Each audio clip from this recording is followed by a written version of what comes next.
നിങ്ങൾക്ക് വിശ്വസിക്കാൻ പറ്റുമോ അറിയില്ല, 13 പേരുടെ ജീവനെടുത്ത ഒരു തൂണുണ്ട് കൊച്ചിയിൽ. അതും മെട്രോൻ്റെ ഒരു തൂണ്, പില്ലർ നമ്പർ 825.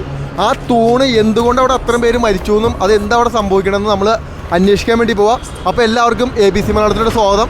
നിങ്ങളെ ഞാൻ കാണിച്ചു തരാം കേട്ടോ. ആ 13 പേരുടെ ജീവനെടുത്ത ആ ഒരു പില്ലർ, അത് ആ പില്ലറിൻ്റെ അടിത്തട്ടില്ലേ, അത് റോഡിൽ പൊങ്ങിയിരിക്കണം ഒരു ഏകദേശം ഒരു അരയടിയോളം.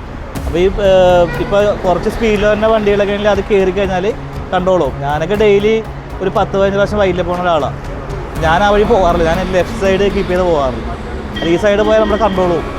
അങ്ങനെ ഈ കഴിഞ്ഞ ദിവസം ആ പയ്യൻ മരിച്ചത്, അയാളുടെ ഓവർ സ്പീഡൊന്നുമല്ല. കാരണം ഞാൻ ഈ ലൈവ് കണ്ടാണ്, ഞാൻ ഇവിടെ നിൽക്കുമ്പോഴാണ് ഇങ്ങനെ പയ്യൻ പാഞ്ഞിങ്ങനെ പോയത് കണ്ട്. ഒരു മിനിമം സ്പീഡ്, അവൻ ടെസ്റ്റ് ഡ്രൈവ് ഇവിടെ അമ്മയായിട്ട് ടെസ്റ്റ് ഡ്രൈവ് വന്നപ്പോൾ ഒരിക്കലും അത്രയും മാക്സിമം സ്പീഡിൽ പോകില്ല. അപ്പോൾ അവൻ ഒരു മിനിമം സ്പീഡിലാണ് പോയത്. പക്ഷേ അവന് ഈ റോഡ് പരിചയമില്ലാത്തതുകൊണ്ട് ഇതിൽ കയറി നേരെ പൊങ്ങിപ്പോയിട്ട് തൂണലിടിച്ചാണ്. പിന്നെ അങ്ങനെ ചെല്ലുമ്പോൾ റോട്ടിൽ കിടക്കണം, ചോര വാർന്ന് പോയിക്കൊണ്ട് വണ്ടികളൊന്നും നിർത്തിയില്ല. പെട്ടെന്ന് കൊണ്ടുപോകാൻ പറ്റുന്നെങ്കിൽ രക്ഷപ്പെട്ട് പോയാൽ. ഇതിൻ്റെ മെയിൻ റീസൺ എന്ന് പറഞ്ഞാൽ റോഡ് താന്നു പോയിക്കണേ. പില്ലർ ആരും പൊങ്ങിപ്പോകില്ല, അത് അവിടെ തന്നെ നിൽപ്പുണ്ട്, അത് സ്ട്രോങ് ആണ്. അല്ല ചേട്ടൻ ആ റോഡ് നോക്കി കാണാമല്ല, പില്ലർ തെളിഞ്ഞിരിക്കണേ. അപകടങ്ങൾ എന്താ പറഞ്ഞാൽ അപകടം ഉണ്ടാകും, നമ്മൾ കാണുന്നില്ല ചെറിയ ചെറിയ അപകടങ്ങൾ.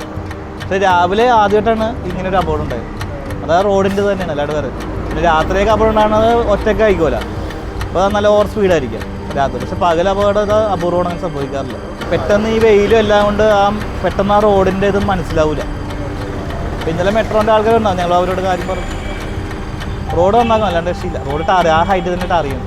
കടവന്ത്രയിൽ നിന്ന് വൈറ്റിലോട്ട് പോകുന്നവരും വൈറ്റിലയിൽ നിന്ന് കടവന്ത്രയിലോട്ട് പോകുന്നവരും നിങ്ങൾ ഇവിടെ എത്തുമ്പോൾ ഈ എളംകുളം മെട്രോ ആണ് നിങ്ങളെ നേരെ കാണുന്നത്.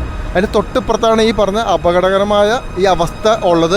ബൈക്കുകാർക്കാണ് ഏറ്റവും അധികം പ്രശ്നം സംഭവിക്കുന്നത്.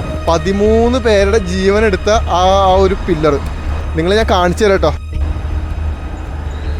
ഇതെല്ലാം ഇടിച്ച് പൊളിഞ്ഞ് കിടക്കുക. Pillar number 825.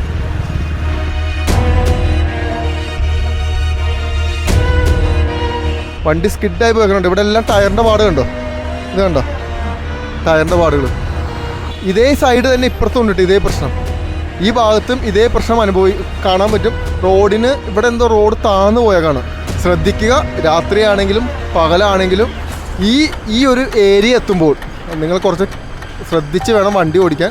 കാരണം വണ്ടി ഓട്ടോമാറ്റിക്കായിട്ട് കയ്യിൽ നിന്ന് പോയി തൂണുമ്പോൾ ചെന്ന് ഇടിക്കാൻ. കണ്ടോ, ഇത് ഏകദേശം ഇടിച്ച് പൊളിഞ്ഞ് രണ്ടാമതൊക്കെ കോൺക്രീറ്റ് ചെയ്ത് വെച്ച് നിങ്ങൾക്കിവിടെ കാണാൻ പറ്റും. അത്രയും ആക്സിഡൻറ്റ് നിലവിൽ ഈ തൂണിന് സംഭവിച്ചിട്ടുണ്ട്. ഇവിടുത്തെ നാട്ടുകാർ തന്നെ ഈ സൈഡ് പിടിച്ച് പോവാറില്ല. അവിടെ റോഡിന് ചെറിയൊരു താഴ്ചയുണ്ട്, ചെറിയൊരു കട്ടിങ് നിങ്ങൾക്ക് കാണാൻ പറ്റും. കണ്ടോ, അങ്ങനെയാണ് ഈ അപകടം അധികം ഉണ്ടാവുന്നത്. നിങ്ങൾ ഇവിടെ എത്തുമ്പോൾ ഞാൻ വീണ്ടും പറയുന്നു, ഏതൊരു വണ്ടി ഓടിക്കുന്ന ആളാണെങ്കിലും ഇവിടെ എത്തുമ്പോൾ ഒന്ന് ശ്രദ്ധിച്ച് വേണം പോവാൻ. കാരണം എപ്പോഴാണ് നമുക്ക് സംഭവിക്കണം നമുക്ക് പറയാൻ പറ്റില്ല. അതുകൊണ്ട് ശ്രദ്ധിച്ച് വണ്ടി ഓടിക്കുക. നമ്മുടെ പ്രശ്നം കൊണ്ടല്ല ഇത് ഒരിക്കലും സംഭവിക്കുന്നത്. ഇത് റോഡിൻ്റെയും ഈ തൂണിൻ്റെയും അശാസ്ത്രീയത ഉള്ളത് കൊണ്ട് മാത്രമാണ് ഇങ്ങനെ സംഭവിക്കുന്നത്. കൂടുതൽ വാർത്തകളും വിശേഷങ്ങളും നിങ്ങളിലേക്കെത്താൻ ABC TV സബ്സ്ക്രൈബ് ചെയ്യുക, ബെൽ ബട്ടൺ അമർത്തുക.